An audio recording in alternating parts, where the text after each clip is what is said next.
So we've got two big meetings coming up. You filled out a survey tonight with what we think are relevant topics. As a show of solidarity tonight of everything that's gone on across the country, this is a non-religious turnout now out in front of the school. There's going to be candles given at the tables. We've got students that will give you a candle. They will be collected at the end. And Dave Zerbe from the United Church of Christ is here.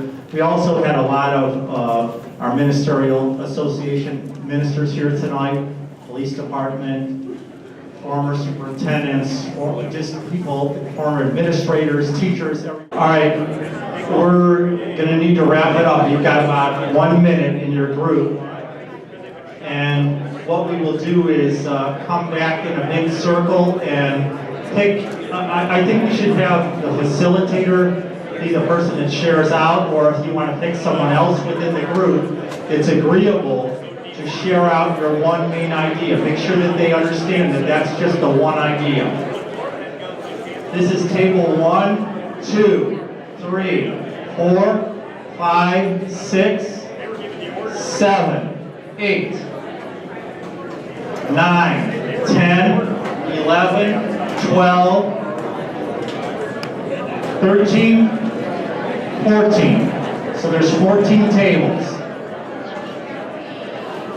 Okay, everyone please come back to chairs in the center, and we're going to start sharing out. We're going to start back from 14. So facilitator that in 14, is that you, Mr. Haberman? No, it's back here. There was 13 and 14. That was that table, 14. Mr. Haberman. All right, good evening. So we had a group that sat back here in the corner, and it was a good diverse group. We had teachers, we had parents, we had citizens. I'm a board member and a parent. So we had a lot of great ideas, and everybody participated in a good, positive way. The one thing that we kind of discussed and we wanted to report out on was that Mr. Pempin mentioned earlier about the possibility or the option of a levy that would generate money for safety and security. And that's kind of the one thing we wanted to mention because it was very well received at our table and looked at as a really positive opportunity. And quite honestly, that would facilitate just about everything on this list here. So we had a great list of opportunities, whether it's, additional resources, resource officers, security upgrades, whatever it is, it could answer a lot of questions, and it's something to really think about. And it's not like an operating type levy. It's something that would be probably a lot less taxing on the community and a great opportunity to upgrade our district. Thank you. When you come up to the mic, just as Mr. Habermill did, if you could introduce yourself and just say what your role is. Is Mr. Rice, where's he at? Can you come up for just 1 second and give just a little bit more background on that bill, because you were instrumental in getting that started. Hey folks, it's great everybody's here. This is, last time we did this was like 4 people that showed up, so this is awesome. Back then we actually contacted the governor, who got us in touch with Gail Manning, and also got us in touch with Randy Gardner. And the goal of that bill is we're blessed right now with an incredible board, great superintendent, and incredible staff. But the big thing we want to make sure happen in the future, and the reason for this bill, and Vermilion's name is actually on this bill. You guys may not be aware of it. The goal of this bill is to make sure that these funds that we get passed never get used for anything else other than school safety. Right now, if a levy would be passed, it could just go in the general funds. And when you look back after Columbine, the federal government gave us $40,000 for SRO. Then they cut it to 20. Then they cut it to 0, right? So the school district is now picking up the tab for that SRO. There's over 600 school districts in the state of Ohio. No two are identical. The layout of the school district is something we've got the responsibility for as a community to make sure our kids are safe. So this gives us the opportunity to pass a bill that will have these funds that are completely dedicated just to school safety. And that was the reason why we as a school district went out and actually worked with the senators. You know, I went with the police chief. There he is. And we actually went down and I actually gave testimony for the Senate. And because of this legislation, now we've got a unique opportunity as a school district to be the first ever to take advantage of that. And I hope that after today, we do what's right and make sure our kids are safe and give the proper funding for whatever it takes to make our schools safe. So, there you go. What numbers? All right, we're gonna get out of order, so I'm gonna veto that. Sorry, Dave, I'm gonna have you come back. Or else I'll forget somebody. So, sorry, Matt, but we're gonna veto that one. We'll have Dave come back up here. Let me say something about the lists. You've got a lot of things on this list that are also a lot of good ideas.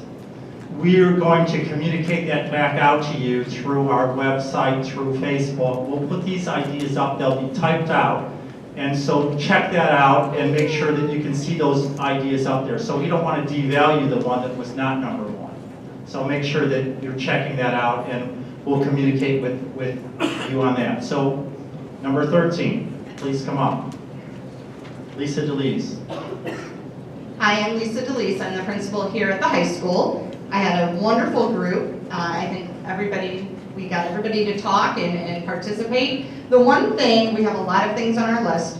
The one thing that we kind of thought was the overarching was direct instruction. At an early age, every grade, bullying, social media, sexual assault, all of those types of things, we want to start educating the community. Because one of the big things we were talking about was see something, say something. You're going to hear that over and over. And how do we make sure that communities know that? We have to directly instruct everybody in this community to be a partner with us. So we really were wanting to focus on curriculum, involvement with the community was our number one. Okay, good answers. Good priority. Number 11. 12, sorry, can't count backwards.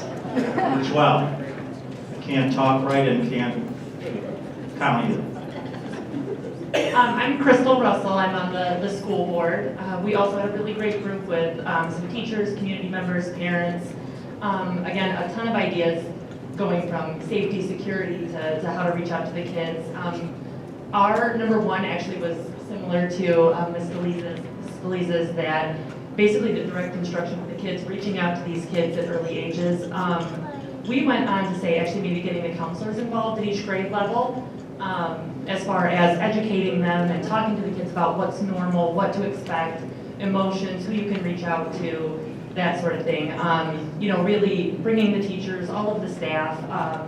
Somebody said, leave no child out. We really focus on no child left behind, but actually to maybe take it a step further and say leave no child out. That way we're making sure we're reaching everybody. But absolutely having the counselors spending time with each grade level is something that we specifically talked about. And what's normal for that age group and what to expect and what you can do with those things. So that's our top priority. Thank you. Number 11. Mr. Ennis. How you doing, guys? My name is Mr. Ennis, and I'm a teacher here at the high school, also a coach. We too had a great group of current teachers, students, and former teachers.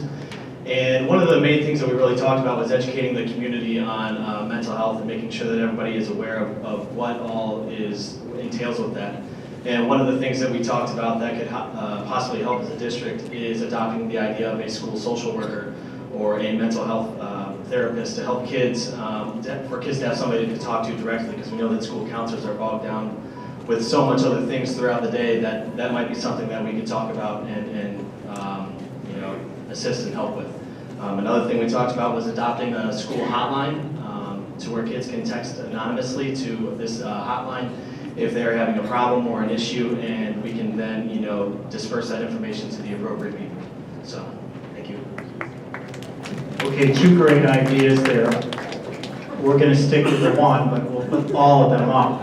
I can't overemphasize the mental health and the counseling and just the fact that we need to do more and provide more resources with that. So That was a very good one, 2 good ones, but, okay, we're at number 10.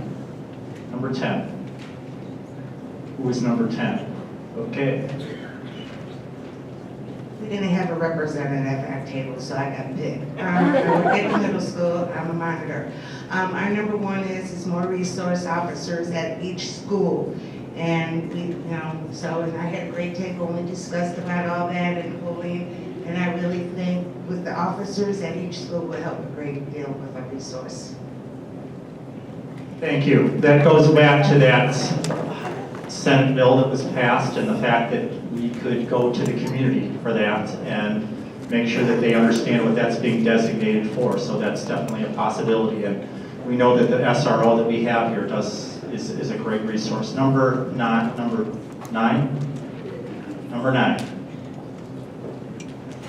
Sarah? My name is Sarah Stepp. I am on the school board. I have children in the district and a business owner in the community. We, in our group, talked about the hotline also. Tip hotline, we have a parent, and she said at 11:30 at night, her daughter was seeing things and she was terrified. I don't know how at 11:30 at night what you're supposed to do, sit on it or wait till tomorrow, but it is scary. It's a scary thought, so I don't know how you would do that. You cannot call, you have to treat it as a 911. You can't say, my son said they didn't like his shirt today. You need to have serious concerns, treat it as a 911 situation, and I don't know how you would do that, but that's our idea. Okay, good idea. And one of the things that I heard talked about at the other table, maybe one way that we can talk more about that and the possibility of it is that we might have volunteers, parent volunteers that would be willing to man those lines. We do have we do have a hotline on the website, and we're changing the website and revamping it. So it's hard to find right now, and we still have that one available, but not everyone's on a computer. Most everyone has a phone, so the phone is simpler, and we can talk about that and make that maybe a possibility. Number 8, Denise.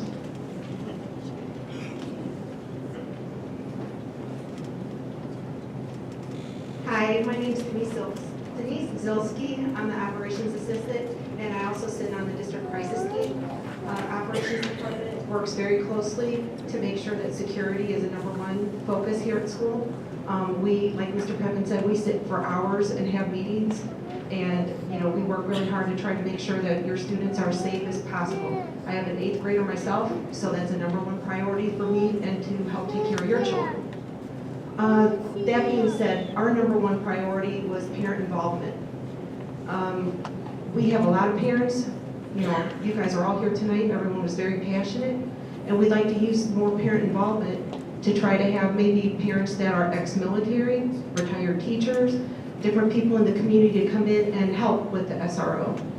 Maybe have alternative weapons, not necessarily concealed carry, but I don't know if you guys have, looked at the news or seen different things where they use alternative weapons in schools, chairs, baseball bats, wasp spray. There's a lot of different things that you can use to help, fight for your children in the classrooms. So we wanted to try to see about putting together a group that, more parents can come in and be actively involved in maybe walking the halls or manning the front desk, helping the secretary out in case you do have someone that comes in the building. Thank you, Denise. We can't overemphasize parent involvement enough. We complimented you all on being here tonight, and so we're preaching to the choir. But there's 2,000 kids in this school, and there should be 2,000 parents here concerned about safety tonight. The ones that aren't here, I'm not sure. I'm sure that some people have legitimate reasons or excuses, but in some ways, we'd like to see them all here. The parent university that we're doing, not in some ways, we'd like to see them all here, so I'll back up on that statement. The parent university, we gave you relevant topics. We're going to work hard at bringing more parents in, so that will be one way that we'll do that. Number 7.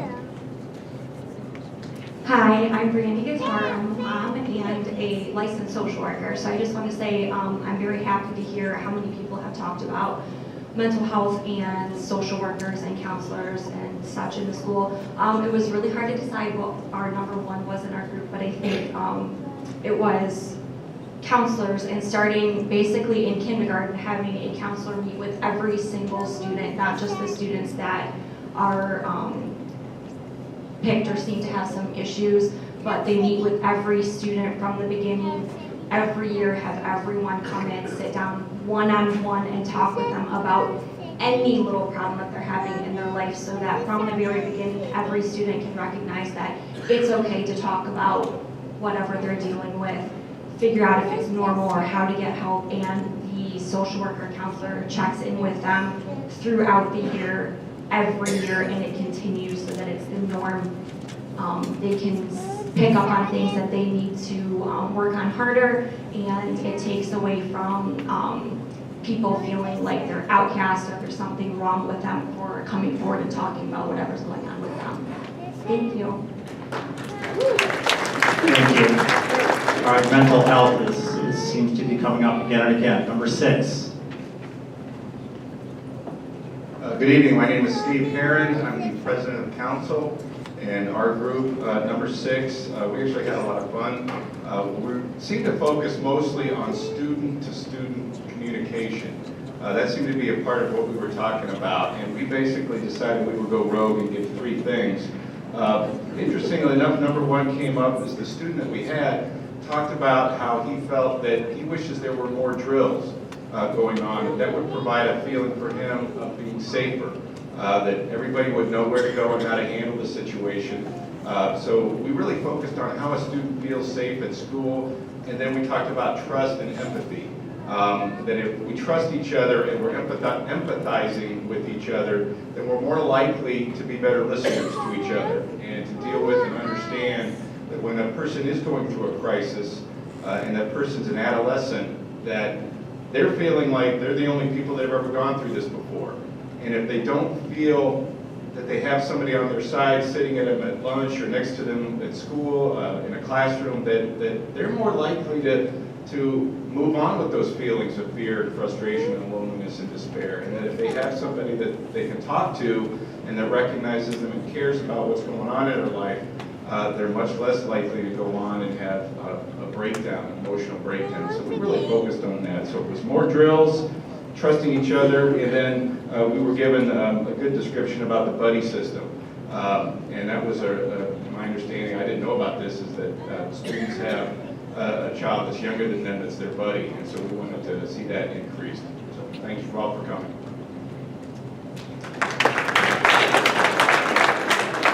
Thanks, Steve. I'm glad that you got the student perspective on that and came up with some unique ideas. Number 5, Bobby.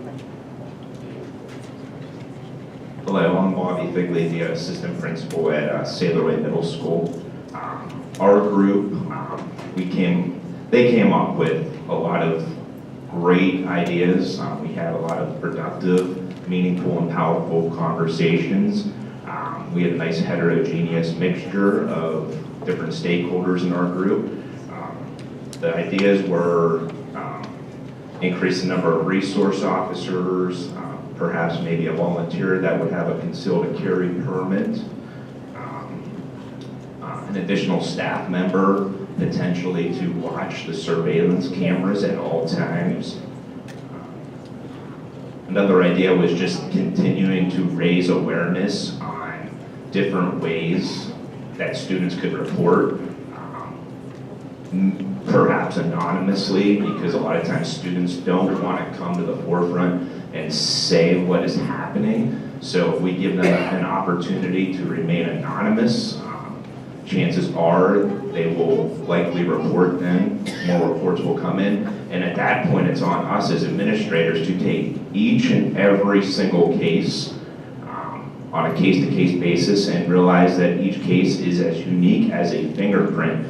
Therefore, we would have to thoroughly investigate each case to the fullest. The one that really stood out to us was providing professional development, though, for our staff members on mental health awareness. That's very near and dear to our heart, and we think if we could raise awareness and provide opportunities for staff members to professionally develop themselves in that area, we could prevent a lot of these problems from occurring right from the get-go. And I think we are in the process definitely of moving in the right direction. Our district has launched an initiative, it's called Restore to Practice, and that initiative is all about building relationships with the students. That's the foundation, and that's going to make for a successful and healthy relationship with all of our students and really promote a healthy school community. And also social emotional learning. Our district is moving in that direction too. So just a really big emphasis on training our teachers and all staff members on mental health awareness. That was our big takeaway. Thanks, Bobby. Okay, some outstanding ideas. In order to end for the sake of time, we're down to the last four. Your top idea in those groups. Christine. Good evening. My name is Christine Reynolds. I am a social studies teacher here at the high school. I actually teach the peer leadership class. I had a group of students and a few community members, and our big idea was to have a full-time mental health professional at all of the buildings for students to have access to. Not just things like anxiety and depression, but also things like addiction as well. Thank you. Courtney. I'm actually not the one speaking. Mr. German, where are you? I'm one of the high school counselors, and I'm so excited to hear we're talking about mental health, because it's a definite need. Thank you. Thank you. Don't you be laughing at me. We had a very dynamic group, and we came up with probably the same ideas almost everyone else did. Cameras, mental health, and I can go on and on. And then about the last 10, 15 minutes, certainly came across, you gotta think about who's responsible for the safety of our kids. We are. Certainly the schools, but we've got to be sure that we're giving the schools every resource that they need, okay? Our plan was that, it is very time specific, and it's very detailed, and the problem that we're talking about today is a dynamic problem. It's just not gonna end once we come up with these solutions. But what we'd like to do is we'd like to give Mr. Pimpin, Mr. Bellotta, a couple of members of the school board, and we want them to go out, we want them to find some expert in school safety. Do we have all the answers? Absolutely not. But I want to give them 30 days. And I want them to talk about what we need.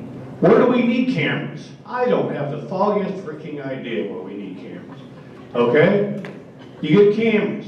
You reinforce the doors. Okay? You put safety plate glass in the windows. Okay? But you get some experts to come in. You got 30 days to come up with a plan. 30 days. Okay? All right? Then at 31 days or 32, you bring us back. And we want to hear your plan. Mental health wise, safety wise, camera wise, and what that's going to cost. What's it going to cost for our community to protect our kids? Okay? And we put that on a ballot. And you tell this community we're going to protect our kids, and we're going to be the first one in the state and maybe in the country to do this. That bill's there with a Vermilion name on it because of one reason, because people then cared about this school and these kids. And I think it's time that we do that. So you got 30 days to do that, okay? I'm not done yet. All right? And now you got a certain amount of time, we would come up with that, to get all this installed. We put it on the ballot, and we pass the ballot, and this is a perpetuating thing. We've got to protect our kids. That was the bottom line. And the clock's ticking for you, Mr. Pimpin. All right, thank you. Okay, Shelley or Chris, what's the date of, May 11th is the next board meeting. What's the April date of the board meeting? April 9th? March 12th, next Monday is our next meeting. All right, so that's Cliff. I'm gonna push it. We're gonna have to go a little bit more than 30 days. Whatever, I think that it would be appropriate to do that at that board meeting, at that time. And that would be the April board meeting. So whatever the April board meeting is, it's the 9th, Sarah? April 9th. So we're gonna make that the April 9th board meeting that we will do that report out at that time. Okay, so we will fulfill that promise. Okay, we're down to number 2. Who's number 2? All right, I am Beth Bartlemay, the principal at Stay the Way Middle School, and we had plenty of ideas, but I think that our top idea incorporates all of those ideas. So bringing in an outside company to evaluate where improvements can be made across the board, and then that would include so many of these ideas. And I just want to say real quick, if you did not get one of the yellow papers, you guys need to get one. It's about resources that are available to students and families in the community. So if you did not come up and get a snack, please make sure you get one of those yellow papers, because that came up in our discussion as well. All right? Thanks, Beth. Real quick, before the last one comes up, our administrators are resources, our teachers are resources, but our board is too. Let's have just our board members that are current board members right now stand up tonight. Mike, Chris, Crystal, Sarah, and Shelley back there. So, thanks for their service to the community. And please, one thing that we do in this district is, we're not, if you need to go to them and talk to them besides us, sometimes you need to do that. We understand that and want you to do that. So don't hesitate to contact your board members too. Just like that's what we're here for, that's what they're there for too as well. Thank you, board members. Okay, last share out. Hi, I'm Erin Smith, and I'm one of the counselors here at the high school. We had a great mix in our group as well. We had community members, we had students, we had parents of current and former students. And tonight, Grace wanted to share, she's one of our students that is in peer leadership and moved to stand, and she wanted to share our idea. All right, so our idea, so like if you look in the hallways, there's a door at each of the end of the hallways, and it's really easy for like a student just to let someone in. So our idea was to have like almost like a noise in the office that'll go off when the door is open, so that you can like check the cameras right away and see like what is happening, because not everybody's looking at the cameras and not knowing. And like also like if teachers want to leave the building, sometimes they'll just go out those doors to go to their car, but like I think they all should go out like the main door, so it's like more safety. Thank you. Okay, those were all great ideas. I told you that we would. Oh, sorry, I thought that was the last one. James? All right, sorry, James. Yeah, I'm James Williamson. I'm the operations director for the school. We were number 2, Beth. Thank you. Yeah. So everything on our page, all the ideas that we had were set here tonight, but hopefully we can do something with that security grant that'll really help get every one of these ideas tonight taken care of. So.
you.